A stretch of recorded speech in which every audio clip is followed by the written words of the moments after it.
Ladies and gents, it's Jason Spears. However, that's the last time you're going to hear that name. Why? This is the night before I graduate from medical school. This is what people dream about. This is what people work their whole life for. To not only get into medical school, but to become a doctor. I'm one step closer, and everything changes tomorrow. But I want to tell you guys, if you think I'm so many steps ahead of you, I'm not. I've been in your shoes, and I oftentimes get messages from pre-med students saying that hopefully one day I wish to be in your shoes as well. Well, if you study hard, or rather study smart, but work very hard on the things that you need to work on, and just position yourself to be the best student possible academically, extracurriculars, and really have a compelling reason for why you want to go into medicine, why you want to become a doctor. There's nothing that can stop you from achieving your goal, achieving your dream of becoming a doctor. It's one of the greatest professions, greatest careers that you could ever choose. You make so much of a difference in people's lives, it's not even funny. There's just like, even from the smallest thing to the largest thing, like even, what was it? I was in clinic seeing patients the other day, and patient was a little emotional, but if you knew what was going on with them, you would understand why they were crying, and all we could do was offer reassurance, hand them some tissues, and just kind of say, this is what happens sometimes, but these are the next steps that we want you to take so that you can get where you need to be. And then later on in the day, one of the plastic surgeons had to come down because there was a laceration on the face that needed to be repaired, and so that was great to be interacting with one of the plastic surgeons, seeing how they repair lacerations. But it was more like even being there for the patient and their family in the room while they're getting sutures put in place and everything like that. So there's just so much for diversity in medicine. And I think back in my time when I was a third year student and doing my psychiatry rotation, inpatient psychiatry at that, and you saw everything under the sun with that. And I remember the program director saying, don't wear a tie, don't wear stethoscope to inpatient psychiatry, because those could be used as weapons against you to either choke you, hit you, or whatever you want to say, or whatever you're going to do with that. And so I'm just kind of having a little bit of nostalgia as I think about what's going to happen next, where you're not a medical student. You're not the person in the short white coat anymore. You're the doctor. You might be a resident or whatever, but you're still the doctor. And it's going to be like, okay, doctor, what do you want to do? What do you suggest? And you're going to have to make the decision and make the call and just do what you need to do to make things happen for the benefit of your patient, because that's always priority number one. What's in the best interest of the patient?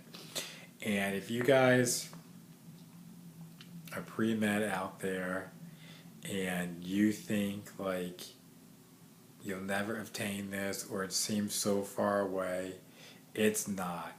Time flies in medical school, in medicine, and in life in general as you get older. It seems like the years just become more compressed and more compact as you go on. It was crazy. Even what was the other day, I came in contact with one of the physicians I knew from first year of medical school. They weren't affiliated with our school, but I met them, and they kind of became one of my mentors or type of things, and we kind of lost a little bit of touch during the process, but I'm on a rotation, and guess who's working in a physician work area? It was this physician mentor, and it's like, this is crazy. I go to medical school in New York City where there's so many medical schools, so many physicians, and I'm going to be on a rotation, and I'm going to run into my mentor, and we didn't even know that that was going to happen, that we were going to be in the same office and all of that good stuff. And so that's like, they were like so proud and shocked. They're like, oh, you're graduating. Congratulations, that's so amazing. They're like, everybody, I remember Jason when he was just starting out in medical school and all of that good stuff. And now we're at the end of the journey, the end of the tunnel, and I just remember, what was it, just being in medical school even, and seeing what like some of the second years would have to do before they left for the hospital wards, and I'm like, how are we ever going to learn how to do that? How are we ever going to take a history and a physical and write a soap note all on like a couple encounters all in one day? And now it's like a walk in the park. You see like, you can see 30 patients in a day depending on what specialty you're with, or you can see like 15 or so, and it's just like, okay, you got it down pat, this is what you do, and it's just because of the experience and the dedication. And I'll admit, there were some late nights in medical school, and I had some of the best friends and classmates possible. They're like, no, Spears, we got to do this. We got to do this. And if you people know me, I am a car guy beyond anything. And so they would say, they would name off to the top luxury foreign cars and say, come on, Spears, you got to do this. You got to do this. You got to do this. And that kind of motivated me a little bit. And obviously there's a higher motivation than like material things, obviously. That's not what it's about. But my why was because of my grandmother suffering a brain aneurysm when I was young, probably about like 7 or 8, something like that. That totally changed the trajectory of my life and my career and even my family, because everything changed in a sudden. And then it was craziness. Well, not craziness, but after my grandmother had her brain aneurysm, like within like 1 or 2 years, my grandmother on the other side of the family, she had a stroke. So all of that just came together at once and said, Jason, what are you going to do with your life? What do you find interesting? What do you find challenging?